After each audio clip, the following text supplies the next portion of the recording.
স্বাগতম জনাইছোঁ। মই বিশ্বনাথ গঞ্জু আছাম নিউজ এক্সপ্ৰেছৰ মজিয়ালৈ লৈ আহিছোঁ দিনটোৰ মুখ্য বাতৰিসমূহ।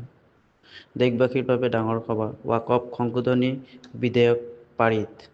লোকসভাত গৃহীত হ'ল ৱাকফ সংশোধনী বিধেয়ক।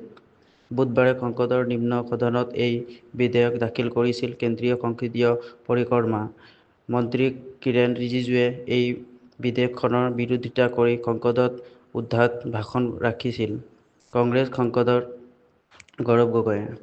দিনজোৰা বিতৰ্ক অন্ততঃ নিশা 12 বজাৰ পৰাও সংসদত আৰম্ভ হয় আলোচনা। সংসদত চলে বিধেয়কখনলৈ ভোটদান।